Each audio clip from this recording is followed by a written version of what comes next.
a podcast to honor the gods. This better come with a sacrifice. Dave X Media.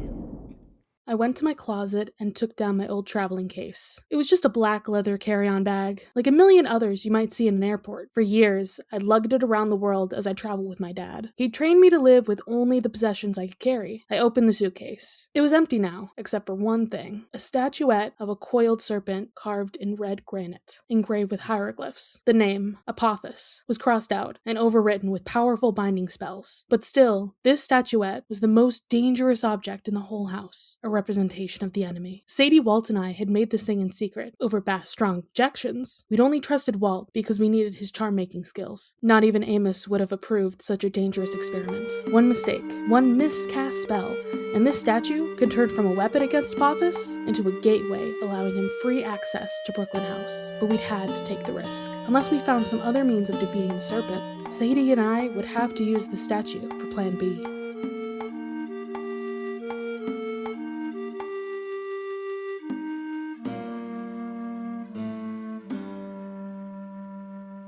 Welcome to Of the Eldest Gods, where we discuss Rick Riordan's role as a godly parent.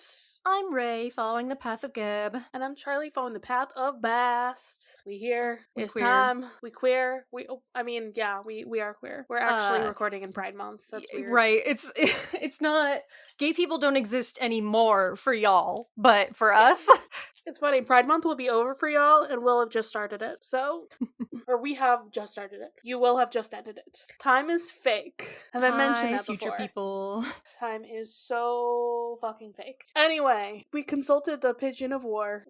We sure did that. We sure did. No notes. Accurate. Yeah. He is the Pigeon of War. I would also take I got yelled at by the Pigeon of War. The Pigeon of War did not like my plans. He gives us some military intelligence. Did my eyes stop being itchy? That would be so nice. Itchy eyes, scratchy throat. Itchy eyes, itchy throat. I'm dying, everyone. I think I'm just straight up dying. And it's funny because that stuff's itchy, but like my skin, smooth as a baby's bottom. Never better. Like, I'm moist everywhere else. So, I don't know what's up with that. As long as we're tangenting, how's that CPAP working for you? I used it for the 21 days out of the 30. Yay! So I got my first month down, bitches! Yay! Yeah, only 2 more to go. I have mine now and I kind of hate it. Oh yeah, it fucking I sucks. think I'm getting used to it pretty quickly, but my god. Mine's not even a CPAP, it's an APAP, technically. Oh, okay. Because it's automatic pressure instead of consistent pressure, so it like ramps up the pressure. Interesting. Mm-hmm. I feel like I got like used to it pretty well at first, and then I was like, oh shit, it's making like lines on my face, and right. I should do something about that. And then I had to get like used to the covering that would actually protect myself. I told you I had to cut holes in that, right? Because the fabric, I felt like I was breathing in the fabric. Mm-hmm. And it's like, that's not a problem because there were literally like holes in the fabric specifically made for that. But I was like, I need to cut bigger holes in this because for your mental well-being. My mental state is not letting me fall asleep because of how I feel. Like the autism is making me stay awake because fabric is going into my nostrils. That's so I rough, literally had to tear holes into the thing. Oof. But it's fine. The rest of my face is doing okay. That was the important thing. It wasn't. Good. It wasn't my nose. I was worried about. It was everywhere else. All right. You want to hear about some stuff? I want to hear about that Pigeon of War. Tell me about good old Horace, or not. In a minute. Horace. Okay, so Carter, he chats with Zia, who lets him know that a violent cabal of magicians just put out a smear piece on him, and basically a hit. They're like, come get assassinated, please. Carter, he gets a visit from Horace in the form of a New York pigeon. He's not very impressed with this. We learn about Plan B. It involves suicide mission to execrate Apophis. That's that fucker's name.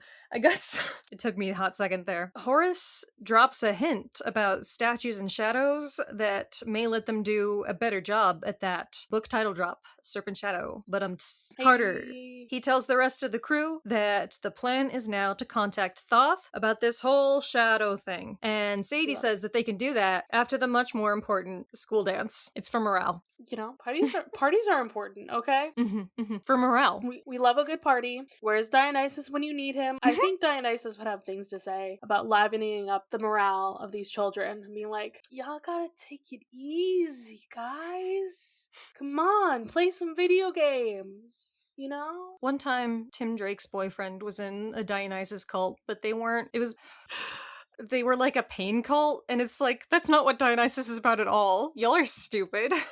So anyways, that's a canon thing in the DC universe. Okay, DC is weird. It sure is. It sure is. Not that Marvel isn't also weird. Comics are just weird in general, I think.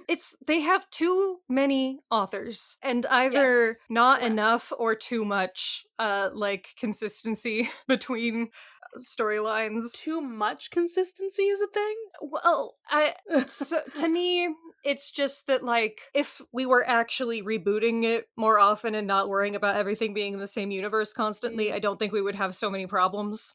That's fair. But at the same time, it's like, that's the whole gimmick. That's what's fun about it, is that your Blorbos are all there.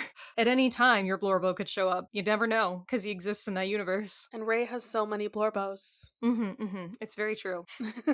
Hey, Raye.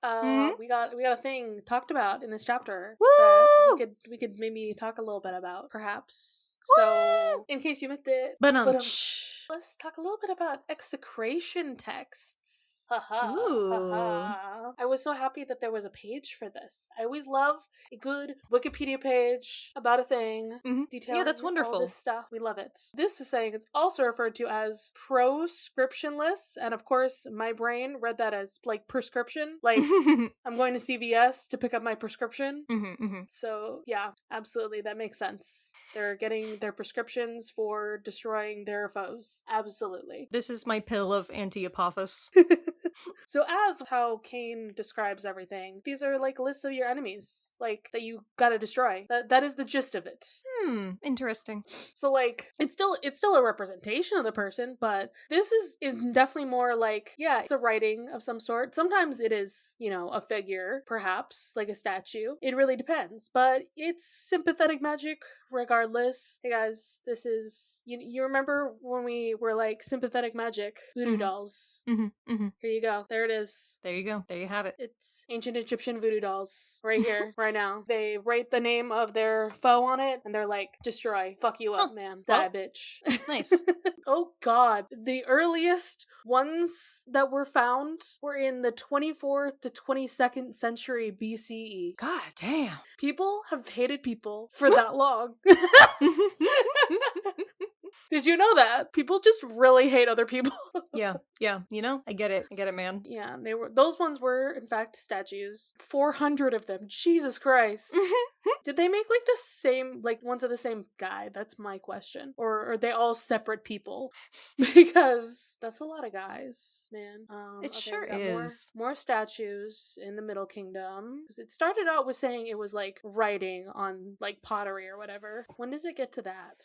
Also in the Middle Kingdom, they used pottery vessels, it says. So a pot that has inscriptions, and then you throw it on the ground, I guess. There you go. Just smash that shit. Destroy it. Yeah. It's the fact that people excavated this shit, and then we're we have to put it together, and we have to find all the little pieces of it and put it all together so we can figure out how these rituals were made. Archaeologists are insane, guys. Have I mentioned this before? They are fucking crazy. Archaeologists are ruining my fucking spell. I mean, yes. Oh my god. Has Can you anybody believe this used that shit? before? If nobody has used that in a form of writing, I want this specifically to happen where, okay.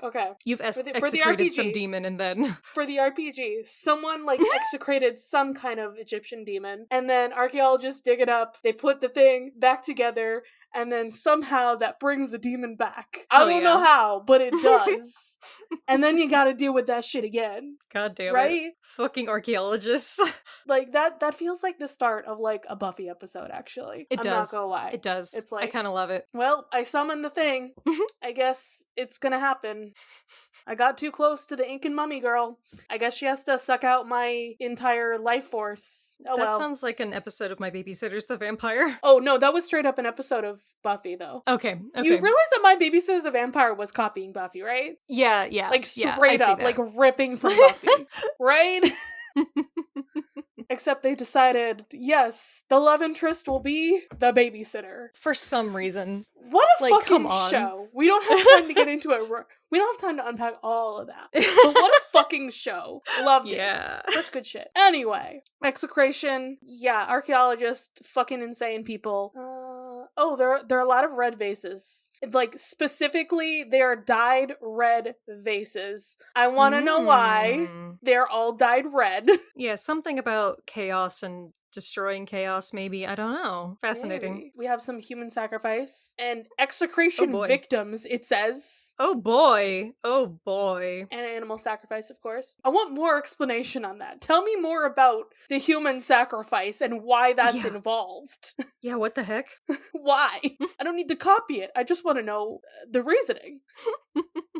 Okay, so the process by which one could thwart and eradicate one's enemies. Ritual object would be bound, a small figurine. Okay, sometimes it is just a human sacrifice. Like, they just bind a human person and then smash them, stomp on them, stab them, cut them, spear them, spit on them, lock them in a box, burn them, urinate on them, and then bury them. Though they do all of this in succession, I guess. Right. Sounds a lot like the book of defeating Apophis or whatever that we've read before, you know, the defiling with the left foot and whatnot. It had some of those same things in there. Again, how do you defile with the left foot?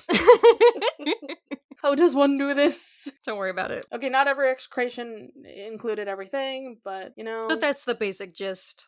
Okay. Oh, there's this one. Spit on him 4 times. Trample him with the left foot. There we go. Yeah, with the left foot? Again, it's the left foot. What's up with the left foot? Tell me the significance of the left one specifically. Is this like left-handed magic versus right-handed magic? Like left-footed magic versus right-footed magic? Footedness is in fact a thing, which is weird. What the fuck, Raye? This is a thing that you learn if you do gymnastics. Most right-handed people will start out on their right foot. I'm actually left-footed, even though I'm right-handed, which is weird of me. I was gonna say, I learned how to be left-footed because of like taekwondo. Oh, interesting. Yeah. Because you're supposed to like lead with your non-dominant side. Oh, I believe. Because, yeah. So if you were gonna do like a cartwheel, you would put your left foot out. I could be making this up, but I swear that I was taught this, but also I was a small child. So yeah. Anyways, but this sounds like some prejudice against lefties is what it sounds like to me. Honestly. But there's also like a thing where like you're supposed to like wipe your butt with your left hand and not, you know, literally. Okay. I was told this by one of my friends who's Muslim. Like, you have to like wipe your butt with your left hand, and you cannot like drink with your left hand. You have to drink with your right hand because, you know. Yeah. Which, you can't like. So I've learned this as a historical thing because, you know, it would be like for sanitation purposes. So you wouldn't like shake hands with your poop hand. Because they didn't wash hands at that point. Exactly. It's the poop hand and the not poop hand. Yeah. What if you why can't you just shake hands with both of your poop hands and you mix the poop? This was a that's bad not good for you. I'm sorry, this was an intrusive thought. And I just had to say it. God. Anyways, more tangenting. Listen, half of this is like other stuff. Like you have to spit on them and you have to urinate on them. Like As you do. It's a lot. It's a lot of shit. It's so interesting that it's not just, destruction, like, physically. It's also the destruction, like, what this of any respect or any, You ever see the Wreck This Journal? I never had one, but I always saw them at, like, the store or whatever. I am not familiar with this. What? Oh, you gotta look this up. I think it's called Wreck This Journal. It's like a specific book that you're supposed to, like, destroy, and it has instructions inside of it on how to destroy it. It's so weird. I feel like I looked inside one at one point, but, like, usually I was like, what the fuck? Why are you supposed to destroy this book? That's so weird. But it's making me think of that. That's fun. Alright, it's apparently mentioned in so many fucking places all over that area. But yeah, it makes sense if you think of, like, soul as being tied to, like, your reputation and your name and stuff. Like... Yeah, I thought this was gonna talk a little bit about, like, how they destroyed, like, certain, pharaohs and such. They wanted, like, to stop being remembered. They would desecrate their, like, statues, and they would, like, scratch out their names on things. Because that definitely happened to, like, a bunch of guys. Yeah. That is, like, a specific practice that they would do. So I was like, is it not the same? Because, I mean, your name, part of your soul, pretty important there. And then your statue also being your shadow, or a representation of your shadow, destroying that, you're destroying pieces of the person's soul. They can't be remembered. Oh, in order to invoke a form of magic to protect Egypt and the pharaoh. Yeah, well, it is magic. I can tell you that much. Okay. I feel like I am satisfied with my care on this. This feels very straightforward. Oh. I do want to... Yeah. I'm interested in the fact that because a bunch of them are on pottery specifically, some historians theorize that it could be because they were smashing the clay vessels used for funerals, like your organ vessels and whatnot. Oh, I wasn't even thinking of that when I read that. Okay, yeah. That's very interesting to me also. I mean, if you fuck up, like, any of the stuff in that person's tomb, then yeah, they're fucked up in the afterlife, so... Right. It does make sense to me. Fuck this guy in particular. This guy in particular. That's what the execration texts say. It has the guy's name on it, and then just, like, an arrow, and it says, fuck this guy in particular. And then you throw it on the ground. That's what Setne wrote, actually. Specifically, he's like, fuck this guy's shadow in particular. And that's all it said. Yeah, alright.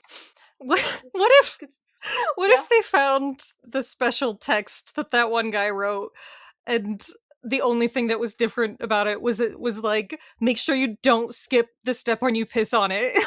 That's the most important part. The most important thing. You have to piss on it, okay? And they're like, okay, I guess. It's an important fluid. Piss is actually magical. Didn't you know? Listen, as Robert would say, this is before Piss Riordan, okay? Oh boy.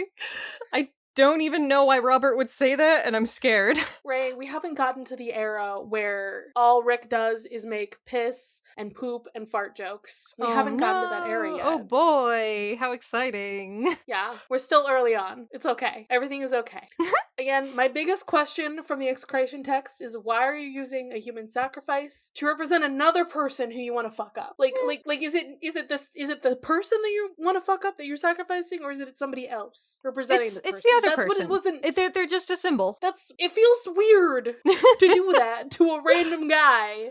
It feels the same to me. I'm like, no, that tracks. Of course you do it like that. I mean, I don't think it's a good thing to do. But that's a living person as compared to a statue that you are pissing and stabbing. Like, no different from using a live snake for it, you know? I mean, it is different because that's a living human person, but... It's a living person that knows what's happening. Yeah. Compared to a snake who's just like, what the fuck? Oh, I'm dead.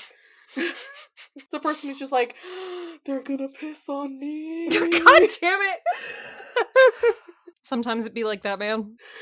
Okay, we can move on to the Pigeon of War. Let's move on to the Pigeon of War and how Carter, as he says in the first sentence, I was in love with the bird bath. Carter, please. I'm obsessed with this. He's so dramatic and emo. I do like the prose here. You know, he's like, you know how teen boys sometimes get like way too attached to their phone because they're waiting for a girl to text them back? That's me, but with the bird bath. Yeah. And the fact that he's like compares his whole relationship thing with Zia to Sadie's shit. Bro. Who has it worse? Sadie or Carter? One of them. Boyfriend is dying, and boyfriend is God cannot be with. And the other one, a girl is maybe a friend. Yeah. And is way too busy. So really, the Carter and Zia thing is pretty much normal. He just likes a girl who isn't sure if she likes him back. I mean, to be fair, there's also the first part of that, exactly. Which is he fell in love with her, but it wasn't her. The Shafty thing is the only thing that really adds a little spice to that, a little complication, a funky little thing for him to deal with. But really, Sadie's got it worse. Yeah, well... Being in love with a god fucking sucks, and I'm not even gonna get into the Walt thing. Poor boy. Well, the Canes are doomed, I think, is the answer here. I mean, look at Amos. Yep. Look at his love life. It'd be like that, truly. He had to get his ex's job. Damn. And he has to wear his uniform. Do you think he's ever like, it still smells like him? Yes, he is! Absolutely. God. Oh my god. Okay. So, Zia's calling Carter. She's like, Carter, I'm gonna kill you. Or strangle him, specifically. But he's just like, oh my god, she wants to kill me? She so was beautiful pretty. when she threatened to kill me. Literally, that's the line. Like, it's right there. This is... Okay, he's a child. But this is sub-behavior. Just putting it out there. Rick Riordan protagonists do love a powerful woman. I think this is Rick projecting. I think Rick Riordan loves a powerful woman. That's all we're gonna say about that. Oh, I was gonna say that Becky is a powerful woman. I believe it. Yeah, so she's gorgeous. Hair's growing out a little bit. You know, good for her. Pretty. And she's heard about Dallas. It wasn't Everyone's good. Heard about Dallas. Yeah. Everyone pissed knows. off. Like, fucking, you got everyone there killed? Well, yeah. Yeah. I did. Sorry about that. There's a lot of exaggerated rumors, but the one that says that the entire place was destroyed, that one's true. So Carter explains. He wanted to tell her, but he had to move quickly. I'm devastated that Anne Grissom taught Zia healing magic. Like, oh my god. We hardly knew ye. I can't fucking believe this. No, literally. Like, I was like, Ted, there was the perfect woman. There was a fiddle-playing cowboy magician museum curator, and she's dead now. They were like, how could he do this? Okay. You know, one, we need more of our, you know, our guys, our old man Yowie fanfic, but we also need Anne and JD Grissom fanfic. Fix it fic where Anne and JD live. Add it to your, you know, what are your fics that you have? I mean, it's already going to be a fix-it fic, so obviously they're also going to live in that one as well. Of course. You know, I want to know their story. I want to know how long they've been there, because again, magicians, they can live for a long time. Look at Desjardins. What if they've been, like, chilling in Dallas for, like, a couple hundred years? Who knows? I want to know more about them. They're important to me. But everything sucks. Yeah. If you didn't already know, everything really, really fucking sucks. Yeah, Amos is losing gnomes left and right, and they really can't afford to lose any more. And we have a special message. Yeah. We interrupt this broadcast to give you a special message from Sarah Jacoby. I can't believe her name is Jacoby. There's a guy in a podcast named Jacoby, and everyone loves him. And so I'm just like, Sarah, how could you do this? That's the only person named Jacoby in the entire world. Yeah. I'm not gonna argue with that. We get the description of, like, her and her head boy, Kwai, and their new bestie, Petrovich. We didn't know him before, but he's an assassin. Yeah, don't worry about that. Yeah, that's good. Again, I still think Sarah Jacoby looks like Thalia, but evil. This is Egyptian evil AU for Thalia. And she looks like a ghoul, apparently.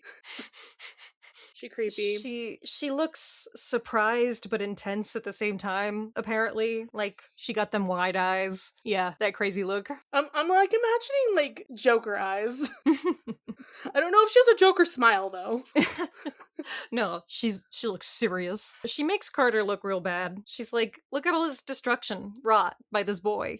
Specifically Carter Kane, though. Like, not even talking about Sadie. Doesn't even name Amos, I don't think. Like, specifically names Carter. Okay, the whole time, what I was thinking was, imagine that you're a regular magician in the House of Life. Yeah. Your guy who you've been following for, like, millennia fucking kicks it, and his, like, second-hand man takes over the job, and you're like, okay, this is mostly fine. This is whatever. Like, I'm sad, but okay. We knew he was gonna die eventually. He wasn't looking great the past couple years. Yeah. He was old. It was his time, like, whatever. So that happens, and then, like, within like a few months later, like yeah, that guy, like, dies apparently trying to help the people who he was having everyone try to hunt down for forever, and he names one of them as his successor, apparently, and that guy has been, like, possessed by Set before, and like, so you're like, I don't like this, I'm very uncomfortable with this,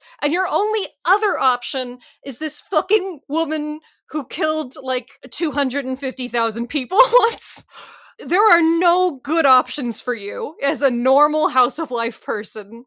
Like, I want to know why she caused a tsunami. Like, yeah, ma'am, what's your problem? Where's our backstory for her? I want a backstory, okay? I want to know why she created a tsunami. Maybe it was an accident. Maybe it wasn't. It's unclear. Just know she went to Antarctica for it. So, I want answers. Want answers, Rick. Where are the answers? So we got all the scenes playing out for us. We see Rosetta Stone, explosion. Don't worry about the Rosetta Stone. It was fixed. It's guys. Fine. It's literally fine. But yeah, it did release some gods. So maybe, I don't know. I guess they would see that as bad.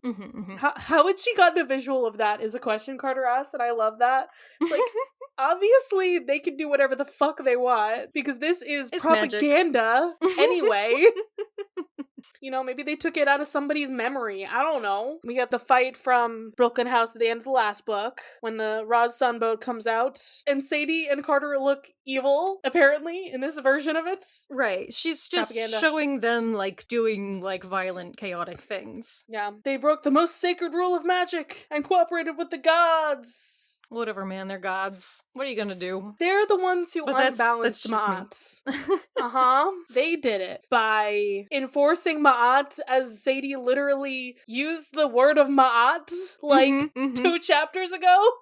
Yeah. But like I said, if you only have the base facts about any given situation and people are just contradicting each other and you don't know who to believe, like, yeah, he said, she said, it'd be real rough. They're like, so Carter and Sadie caused the rise of Apophis. That's a lie! Apophis is rising anyway! Carter, you're yelling at nothing. That's not a person, it's a broadcast. But I'm also yelling at Carter. So think about that inception for a second. As you're yelling at this podcast. While I'm yelling at Carter, while he's yelling at a recording.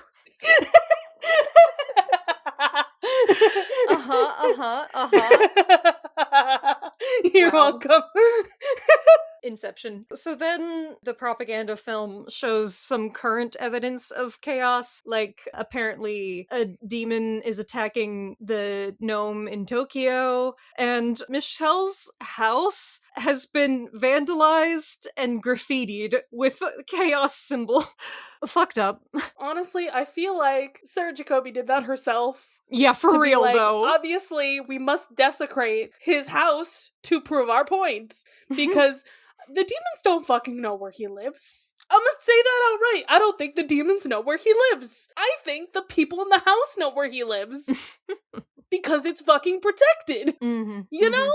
They don't have his address. Yeah. Chief Lecter is a servant of evil, yada yada yada. They weaken the house. Any who follow you will be punished. Haha.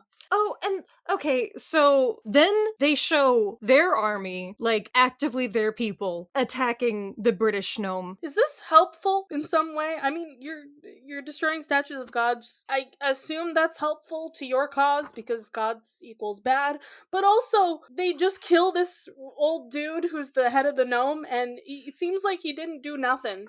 He's just a harmless old man. Right. Carter the says. Rest of the propaganda was quite good, but this is just straight up a show of force and a threat. Like if I was with her up until now, I would be like, whoa, hold on a second. It's because of that line, any who follow you will be punished. Yep. So, like, this is specifically a guy who was on their side. Right. And they're like, you'll end up like him. Don't do it. So, yeah, people might be following them out of fear. Yeah, blah, blah, blah. We will spare the followers if you renounce the path of gods. Otherwise, we want to kill Carter Kane. This is your only warning. Damn. And that's it. It's a lot. It's so much. Very rude. Yeah, I want to know who her videographer is. Is it Kawhi with a camcorder? Like, I want to know what's happening. So, apparently, most of their allies in Europe and Asia are already, like, taken out or turned. So, Amos's house is not looking good at this time. Nope. And after, Dallas, it's bad. It's worse. Everything is getting worse. And Carter's like, why is the message directed at me and not Amos? And, well, yeah, he's evil. He's a servant of evil. They don't even want to talk to him as if he's a person. Right. Fucked up. Very, very mean. Big fucking oof. And, okay, we must read into this here. Carter, he was possessed by Zed. It's not his fault. He's healed. He's fine. Zia. Little cringe there. And Carter's like, he is fine, right? It's complicated. Yeah, but we're not how gonna are you unpack doing, my any of beloved that Amos, right now. my dear uncle? None of that's important right now. We're talking about Sarah Jacoby, who's a character who I cannot separate her first and last name for each other. This is a Rachel Elizabeth Dare situation. We know that Amos had bad mental health already, and now his boyfriend has just died. Like, of course he's not doing well. He had bad mental health. He's gay. I don't know what to tell you. That just kind of comes with it. It'd be like that. Lady's gonna attack. She's gonna attack. Oh. So the Carter's first like, yeah, if they're not attacking us, then who are they attacking? Not you guys, right? And Carter's like, not you guys, right? Right? 5,000 years it's been around. It can't... What are you talking about? You guys are weak. Nope. And seriously, it's a few old guys and some children. Nobody's there. And Zia, well, unfortunate. She has a day job as opposed to her night job of being a musician. Yeah, she has a day job of taking care of an old man, babysitting. She does home visits. I would say it's elderly care, but to her, she considers it babysitting. Sad. But Raye likes cookies. Yeah, we knew he had a sweet tooth. What a good guy. And Carter has to explain what happened last book. Yeah, remember when we brought back Raye? It didn't go so well. And Zia is his favorite person in the world. So she's here. And Zia explains that, overnight, Horus and Isis are the ones who protect him. Probably some other gods too, is what I would assume, because he had a lot of people supposed to do that. But during the day, she visits him because Raye gets upset. And she's afraid if she doesn't visit once in a while, the other gods are gonna do some bad shit. So yeah, she just hangs out in the god's throne room every day. Yeah, she's chilling. While Raye tries to drink her scrying bowl oil. Yeah, it's fine. Everyone is doing so great in this book, right? We're all having a good time at all times. And Carter is blaming himself for everything, as would I. I mean, right? Time to improve everyone's mental health. Listen. Gay people have to have good mental health in Pride Month. We don't have a god of therapy. At least not in Egyptian stuff, we don't. So Zia's like reading his mind, apparently. She sees that he's blaming himself, and this is when Carter starts thinking about plan B. But I don't believe Zia knows about that one.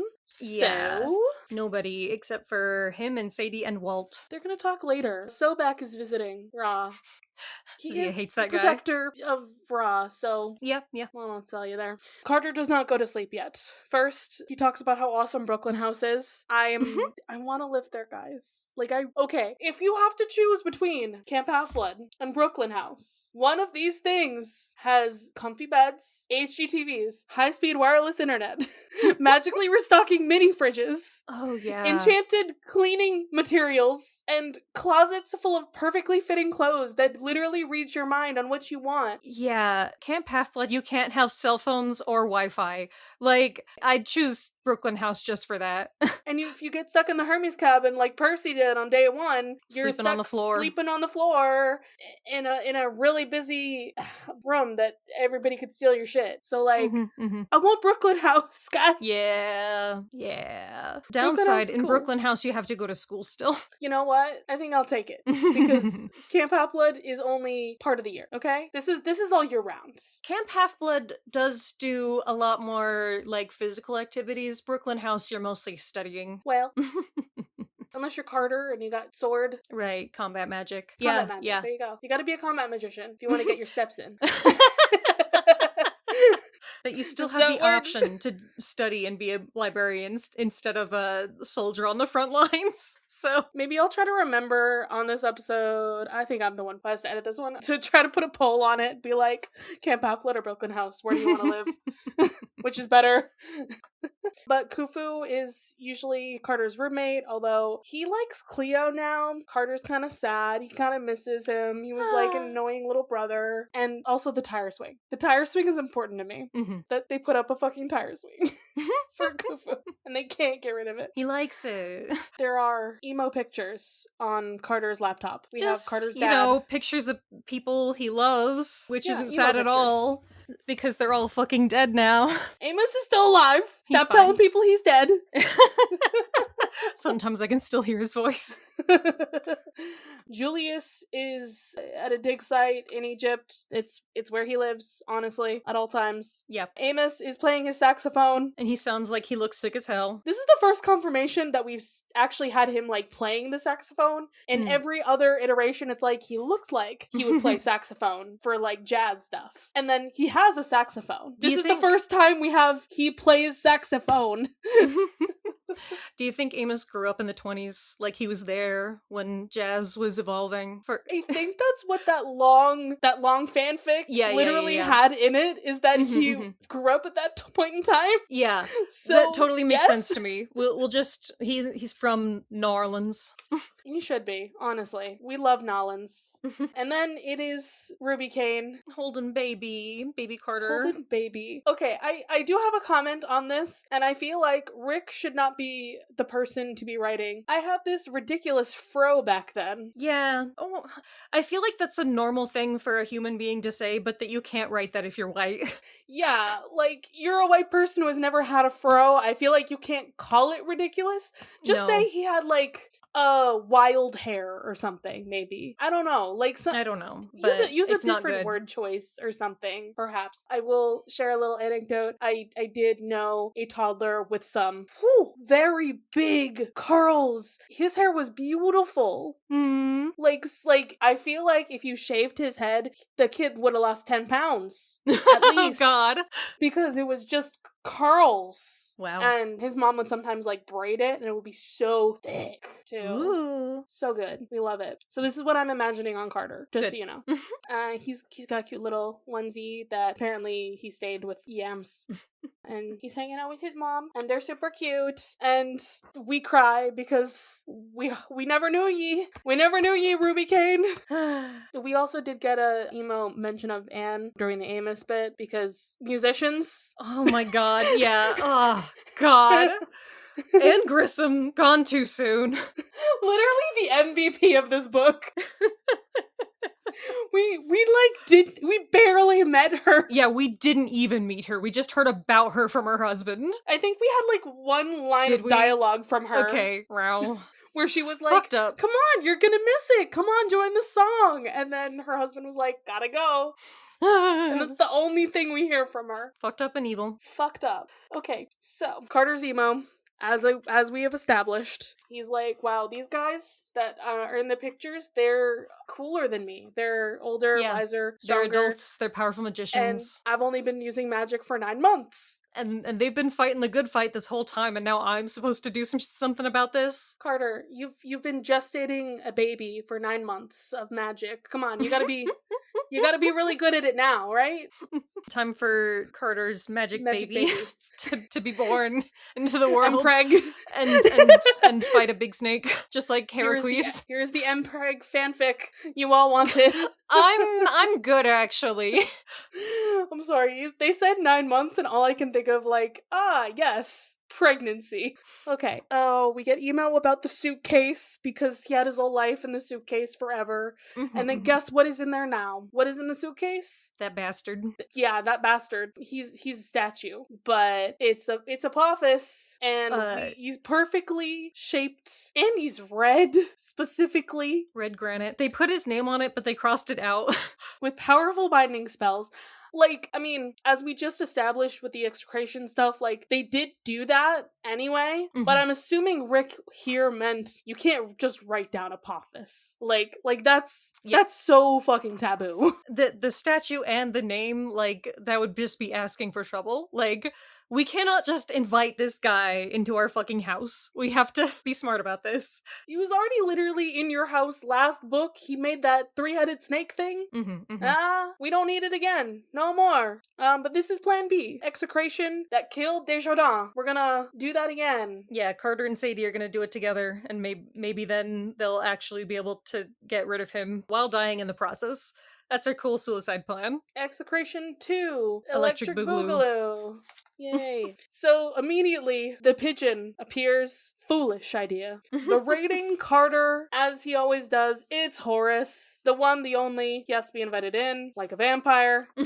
Because this is the House of Life and gods are not allowed in. Yeah, we have some barriers for that. But, if you get invited, it's fine. So... He did try to become a falcon. Didn't work out. Not so many in New York, apparently. Do you think pigeons are noble birds? Yes. Okay. We're the ones who domesticated pigeons and then abandoned them. Pigeons have been our best friends, and we just released them into the wild, and we're like, fend for yourselves. Bro, I have a tangent for you. In the podcaster server, Robert mentioned a thing that I haven't looked at, but it is a social media called Roost. Sounds Roost familiar. Social, where you can send people carrier pigeon messages and they go to the person in real time. Like the amount of time it would take for a carrier pigeon to go to you. That's so funny. It's so funny and stupid. I love the concept, but it's also hilarious. Why? But apparently you get your own little birds, and yeah, that's honestly awesome. I feel like this is something we need to try. And pigeons just unlock this for me. Okay, so Horace comes in, and Carter is like, don't poop on my blankets. And Horace is like, I don't poop on blankets, except for that one time. Okay, when I lied. The fuck did Horace take a shit in a bed? I lied that we weren't at Piss Riordan. We are at Shit Riordan. Right here.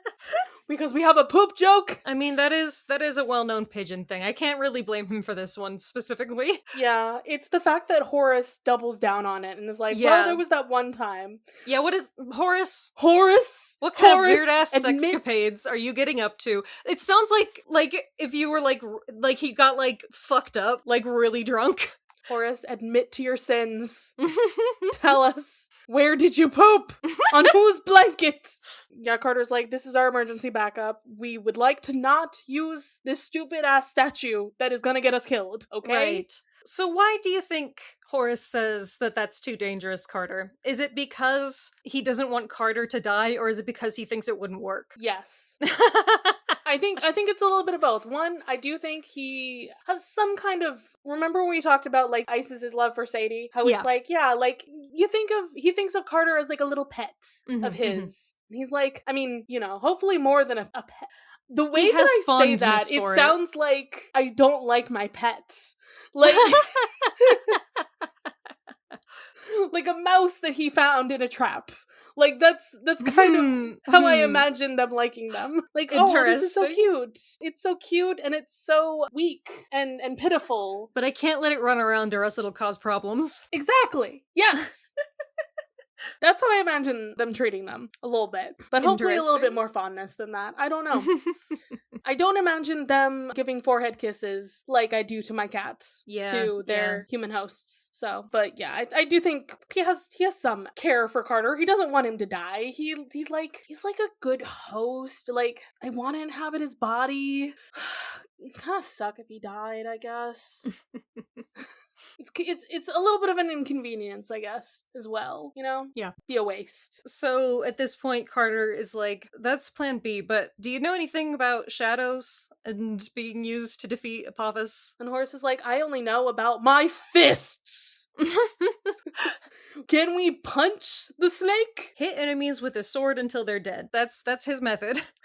If it doesn't work the first time, you do it again. I love Carter for roasting him.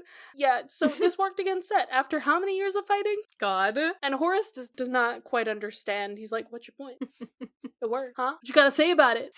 Kane, huh? But yeah, Carter's like, that's not gonna work. This guy's even worse than Set. And that barely beats Set. So, should we ask the smart god? The god of smarts? You know, good old Thoth? Maybe. Probably. But, you know, but then Horace funny coincidence, statue and shadow used to be the same word, because they're small copies of an object. So Carter gets a little idea from that.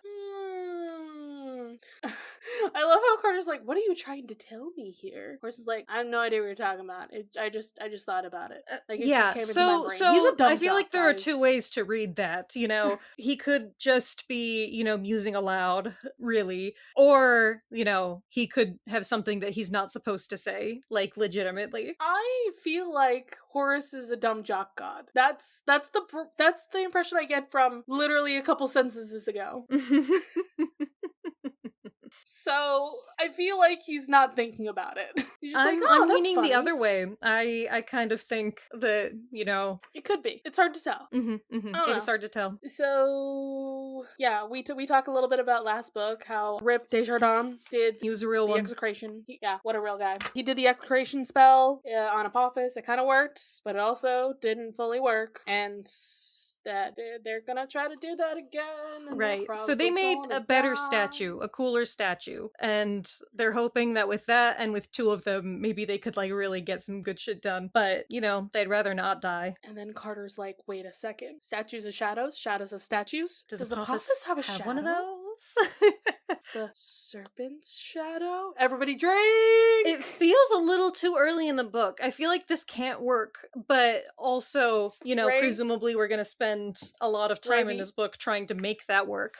So I don't know. 18 more chapters. Okay, that is true, but we're so early. Like, it feels like the plan that we come up with this early can't possibly work, but I just don't know. But like, okay, take away like 2 of those chapters for like, you know, resolution, because that's kind of how Rick books work. That he's not gonna die in the last fucking chapter. So we have like maybe 16 chapters to get to. It's the true. Ending. It's not an especially long one, but still. I'm just saying, we gotta go on a fetch quest to get the shadow and to also figure out how to use and capture the shadow. So like there's a few things we still gotta figure out. All we've done is thought about a plan C. We haven't figured out how it works yet. We just have an idea. So it's we got the name of the book, but we haven't gotten the full thing. I do feel like we didn't get Throne of Fire till halfway through the second book. More than halfway. Like, it took a long ass time. It did. It was a lot of fucking setup in that one. Okay, Carter is like, yeah, I'm gonna go talk to Thoth, and Horace tells him that the gods are suffering and Thoth was the first one, and does not explain what that means. Yeah, he's like, I'm not gonna explain shit about that. My pigeon is on fire. Sorry, I have to go. I'm happy that he's like not trying to get this pigeon killed. At least maybe he does care about his hosts. Perhaps. Carter sleeps like a mummy. He sleeps till the afternoon because Sadie asked Bast not to wake him up because he was too sleepy. I appreciate Bast here. She's like, you had a rough night. You needed your rest. Besides, I'm a cat. I respect the sanctity of sleep. Yep. Okay? I get it. I understand. Big cat energy. I love her. Carter's a little bit upset about it, but he slept. Okay? Shut up. I can't always say that. And this is when we talk about school. So they're going to school. On Bast's orders. Funnily enough. They started going at the start of the fall semester, so it's like September, I think. I feel like that's where we are, perhaps. Carter's like, I am not going to school. I did not want to go to school. I'm homeschooled. This is how busy. I work best. I'm like, yeah, Carter, that makes sense for you. But also, you need friends. Yeah, my poor isolated boy. But at least he does have, you know, a whole house of people who live with him now. Yeah, I feel like Carter needs to join like a chess club or a D&D group or something. Like, Carter does need the teen experience, and he's not getting it by being holed up in Brooklyn House. Yeah. It's interesting because I feel like in book 1 he said he wished he had that, like, regular teen experience. Yeah. Right? Like, join a basketball team or something, right? But just join a club. Join something. If you can't join school. You know, no, I get it though. Like, one more layer of stress having to, like, socialize with other people. He just doesn't want to deal with it. I get it. Maybe he'll join after this book. Once the world, stops ending. He'll get over it. But, like, I understand I've always learned this way. I don't want to do a whole new thing. But also, Carter, you literally said in book 1, I'd always wanted a locker. It was such a cool concept to me to want a locker. And then he's like, I'm not going to fucking school. Yeah, it's kind of sad. So weird to me. His dreams. But I think it's so we can get this, like, weird dance situation with him. I think that's why that Rick did this, honestly. We're having dinner now, so everybody's getting together, including Philip. We have to have our little meetings, our little dinner. We mentioned Purina Fancy Feast by name. I just think it's funny. This is, like... It's product placement. That's what's happening. Rick's just like, yeah, Fancy Feast is sponsoring this book. I mean, they're not, but he is right that using real brands is funnier. Yeah, it's so fun. Now everybody is, like, whispering and giggling and, like, having a fun time. Felix, my son and boy, is making Shabty penguins out of his mashed potatoes and bringing them to life. Do we have theories about what the fuck is happening here? Because since when can you make a Shabty out of literally anything, including food? I mean, I feel like this has never been explored. This has not been explored, Raye. It hasn't, but it follows though. This is new magic. This is important, and this is so glossed over. Felix is simply the most powerful magician in the house, is what it is. And he makes penguins. It's his whole thing. Walt is eating Jell-O. And 3 carrots. Walt, my dude, my guy, he's so unwell. I love Khufu insisting that Jell-O has major healing properties. That's precious to me. It's why you have it at the hospital, right? Is you have Jell-O there because it heals your soul a little bit? Presumably, it heals your soul a little bit, and that's why. It's also because you can swallow it when you have a sore throat. I was gonna say, it's because you can't eat much of anything else at the hospital. Yep. It's like, it's such one of the easiest things to do. So Carter is, obviously, he's thinking about these plans for Doomsday, and Sadie is like, we're talking about the dance. We're so excited for the first dance tonight. Yeah, this is why everyone's in good spirits tonight. We're hyped up. Carter, I told you 12 times, we're going to the dance. And Carter's like, I could not care less. I'm so busy right now. The world is ending. And then Jazz is like, you are coming, right? Jazz? Flirting with my Carter? Sadie calls Carter dense, so presumably the answer is yes. Listen, Carter's a little cutie. We all know this. Look at that boy. Who doesn't love a nerd? Who doesn't love a fucking nerd? Yeah. I'm just saying. Carter immediately kills the mood. He's like, we gotta talk about the massacre. And how to proceed after that. And also, what he saw in the bowl of water, and also the pigeon talking to him. And it's good stuff. And Sadie tells everyone about her dreams from last chapter. Yeah. Cleo makes it all real. It's like, yeah, so everything fucking sucks, and we barely have an idea of what to do. We have an empty box and a vague hunch about shadows. Those are our assets. So we gotta start talking about our execration spells again. You can't just execrate him. He's massive. Desjardins got killed. Can't do it. Okay. But what if we use his shadow? Once again, we gotta keep talking about this. Gotta use the shadow. Yeah. Walt is very invested in this idea. He likes it. Yeah. It's like, it's more than symbolic. I mean, this is the type of magic that they use, guys. Is symbol magic. Okay? And Bast is, like, nervous. But I don't think Bast is feeling super great about all this. It doesn't say that, like, her tail is puffing up or anything, but that's what I'm imagining, you know? The hair puffing up kind of thing. Yeah. So she's like, technically, that sounds, legit, but I don't like it. Yeah, you could do that, but don't like it. But how do we destroy a shadow? So how do we do that? Alyssa is like, can you make a statue that binds the shadow of Apophis? And they're like, Walt says maybe. So that's interesting to me. Like, how do you destroy a shadow? You grab it. You put the shadow in the statue. Mm-hmm. Just bang my mic. Yeah, that makes a lot more sense to me, because I was like, how do you destroy a shadow? Do you just like, get in the shadow and then you shine a really bright light upwards? I don't know. You put the thing into the thing that symbolizes the thing. So you're gonna put a symbol of Apophis inside of another symbol of Apophis and make a better symbol of Apophis? Yes, it's called fusion. Fusion is a tactic to make weak gems stronger. Anyway. So Felix, your boy, is like, what do you mean find it? It's just gonna be under him, which sounds like a dangerous place to be. And how are you supposed to capture that? I love this because Felix is so real right now. Remember, he's 8. Yeah. How do you capture it? Do you step on it? Do you shine a light on it? Guys, I think that's the secret to destroying the statue, is you just get a really big ball of light, aka Ra, and shoot it at the shadow. That's how the book ends. But no, it's more complicated than that, apparently. Apparently. He's just assuming that. But yeah, he figures that maybe this plan is actually what was in the cool book, and that we lost. So we're gonna go ask Thoth about it. Yeah, because maybe he knows things, he knows everything. He did invent writing. So we have to visit him tonight. But Sadie's like, after the dance. We have to go to the dance. Sadie, it is important, and you're coming. Sadie, remember the last end of the world when you went to a birthday party? And in this end of the world, you're going to a school dance? I don't know about all this, Sadie. I think Sadie has the right idea this time. I think this is the correct course of action, because this time it's not just for her. Last time it was just for her. Yeah, this she time just needed a day off. For the morale of the troops. This is my argument for why this instance is better than in the last book. Last time it made sense for the whole we have to split them up and do this thing and that thing, but this time it's more like they were actively busy. Yeah, this one I feel like it makes more sense. Maybe Sadie can take the kids to the dance and Carter and Walt can go talk to Thoth or something. Like, that would be more efficient. But don't forget, I get it. Walt is dying. Walt is in fact dying.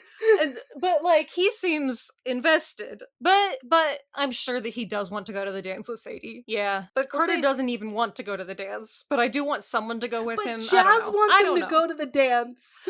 Well, Carter's not even into Jazz. Carter already has a long distance girlfriend. Hey, we can always add a love triangle to the mix. We don't need that. We're good. Add a love triangle in the last book. The Rick special. Yeah, that's the whole chapter. That was a good time. We did it. We did a thing. Hey, Raye, what you been consuming recently? Okay, Did you finally watch the anime? You should watch the anime that I suggested last time. No, I haven't. I'm so sorry. I'm so I got really insane about Project Hail Mary. Oh, okay. I know I'm fucking late, but that's all the thing that everybody else liked that I have no idea. I know nothing. Okay, I just keep so everybody's been really into it because the movie came out. I listened to the audiobook. It's unfortunately an Audible exclusive, so I had to get a free trial because I wanted the book so bad. I don't remember how far back ago, but I know DXM Book Club did in fact do it at some point. Well, then they all know. That's how I heard about it. And okay, so the movie came out like a while ago, a bit ago, whatever. Forever ago. Who knows? And so I listened to the audiobook and then I watched the movie like a day later. And I liked the book better. I'm just gonna say it. I do think that there are some good things in the movie, but I think that the book makes more sense and works better for me personally. So that's my recommendation, is that you check out Project Hail Mary, the book, especially if you're someone who enjoyed the movie. It's worth your time. So you don't know anything about this? Is it sci-fi? It is sci-fi. It's Andy Weir. He's the guy who wrote The Martian also. Is it space as well? Yeah. Okay, cool. I know 2 things. Yay! That's all I got. So, the main character starts out with amnesia. Oh, fun. And he doesn't even know that he's in space when he first wakes up. This is something that took a lot longer in the book than it did in the movie. Like, the beginning of the book is really a slow burn, because this guy with amnesia, he wakes up from a coma. He's in, like, this medical room with 2 dead bodies. And he has no idea what the fuck is going on. He's like, am I in quarantine? Where am I? And so he is looking around and trying to figure this out. And the first thing that he notices is that gravity doesn't feel right. Like something is bothering him every time something falls. And so he does an experiment where he's dropping a pen off of a table and measuring how long it takes to fall, and then doing the math of its distance, its time, meters per second or whatever you use for gravity measurements. And he's like, gravity's at 1.5. It's at 1.5 G's, not 1 G's, which is literally impossible. So this is the first thing that he notices that is fucked up and wrong. So yeah, the movie is very emotionally driven, and it covers the essential science facts, but it doesn't really go through them the way that the book does, or the way that I feel like the Martian movie did. I feel like the Martian worked better for me as an adaptation of Weir's work, specifically because it focused more on this cool science stuff, whereas Project Hail Mary, I feel, kind of glosses over a lot of it, because that's not what the majority of people care about, but I care, personally. So the first thing that he remembers is that the world is ending because the sun is getting dimmer. Uh-oh. And he is in space for some reason. And that's what he has to figure out. Anyways, you should check out the movie, which is very, very good. I know that I'm bad-mouthing it. I just want people to read the book. I'm scared already. Because no, that sounds like... Okay. It's... So, it's the Teddy apocalypse, is this, and also you're alone in space. I'm Teddy is terrified the of same these way, where they were when The Martian came out, Gravity came out at the same time, and another movie about being alone in space, and they watched one of them, and it was really depressing and distressing, and they were I hate this. I hate people being alone in space. The thing is that Andy Weir's works are fun. They are so much fun. You are with a funny little guy who does funny little science, and is so excited about science and figuring stuff out. And in Project Hail Mary, he gets a sidekick. Sidekick is not a good word, but in a movie sense, he gets a funny animal sidekick. That is not what happens at all, but I don't even want to tell you. I mean, if you'd seen a movie trailer, you would know. But if you were reading the book, this would be a spoiler. So I'm just gonna leave it at that. Okay. For Charlie specifically. Okay. And say that they're the cutest little guy you've ever seen in your entire life is in this fucking movie, and I love him so much. I don't know, my sweet man. boy. That's a... it has a happy ending. It's a tall order for little guys. I already got Felix. It's worth it. It's worth it. It's a fun time, actually. I know that it doesn't sound fun when I say that it starts out like that, but it actually is. We shall see about that. I also read book recently. Ooh. Yeah. Trying to get back to reading again. Getting into more Twisted Tales. Yay!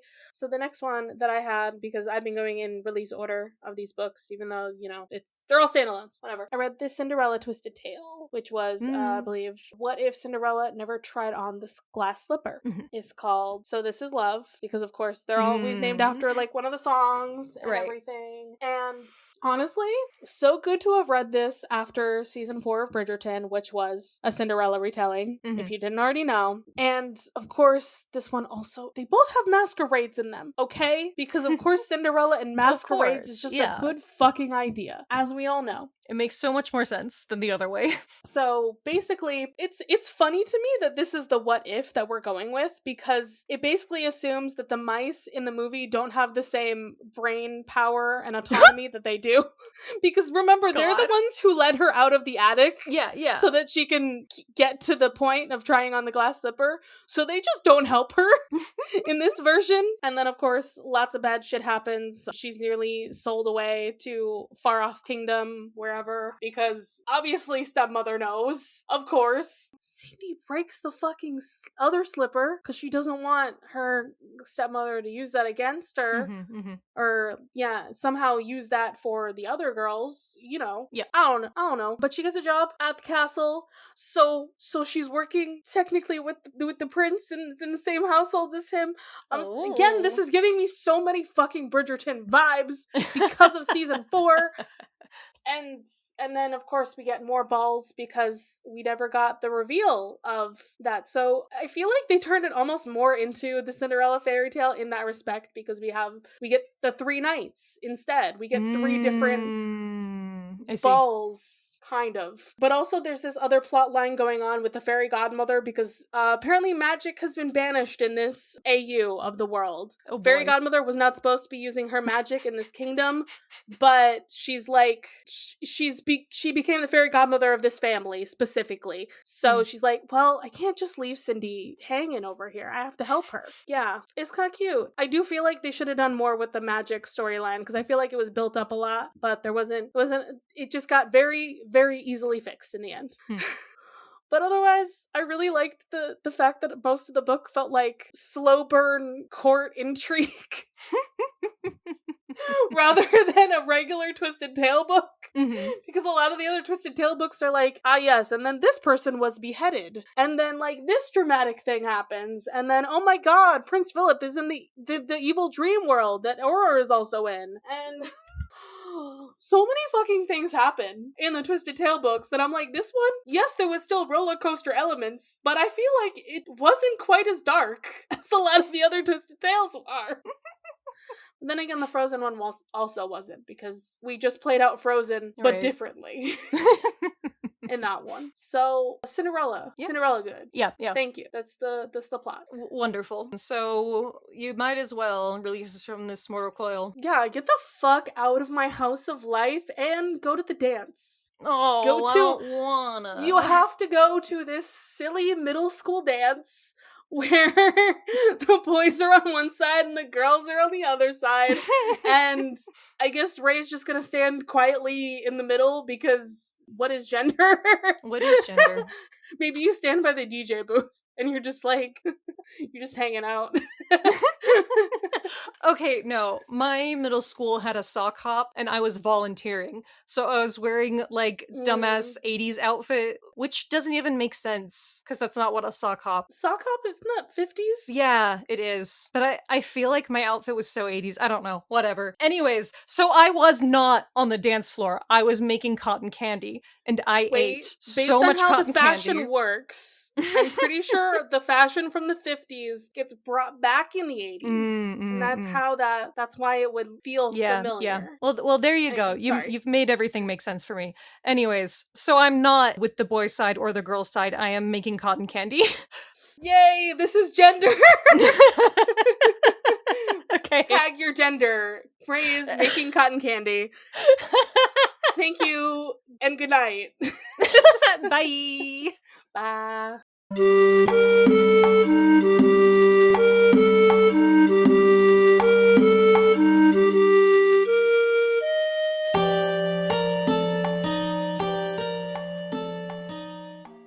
You can follow this podcast socials at Of the Eldest Gods Pod on Instagram and Tumblr. You can send us a message through the duat to oftheeldestgodspod@gmail.com. If you'd like to support us financially, join us at patreon.com/oftheeldestgods. By becoming a patron, you can join the Deus Ex Media Discord server, where you'll be able to chat with us and other listeners about the Riordanverse or whatever else. Our $5 patron tier also gets you access to Against All Odds, our monthly bonus show. There, we'll talk about a wide variety of topics, which usually have something to do with mythology, no promises.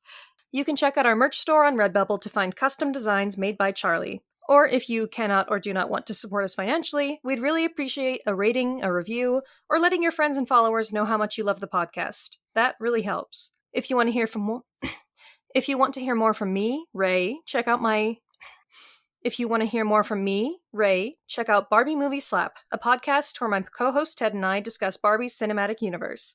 That podcast's Twitter is at Barbie Slaps. You can follow me, Charlie, at GreenPixie12 on most platforms. I also have an art Instagram at GreenPixieDraws. You can also hear my voice on 2 other podcasts.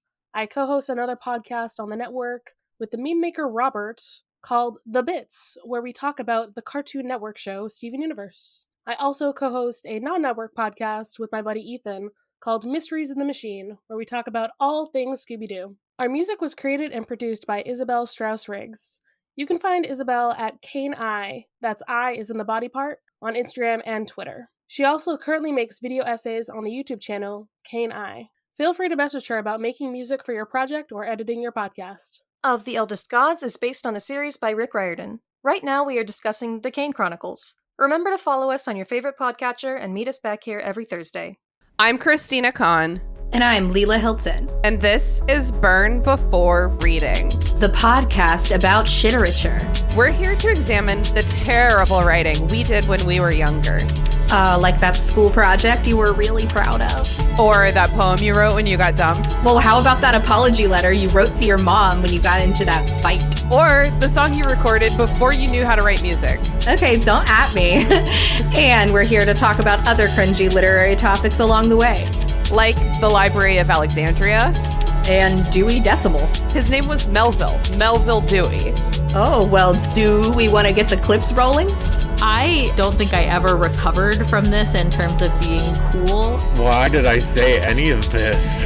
I do like the drama. So there is actually quite a bit to unpack here. Oh, all this drama was so addictive as a teenager. There's no punctuation to it. I'll start with that. I actually have no memory of this. There were so many lies that I was telling it. It's not terrible. No one really taught me how to write a good short story. That was a journey.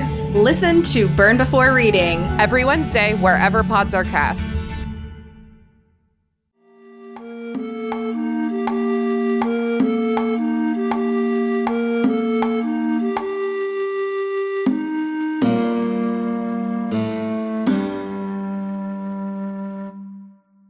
I started going into planning for next season, actually.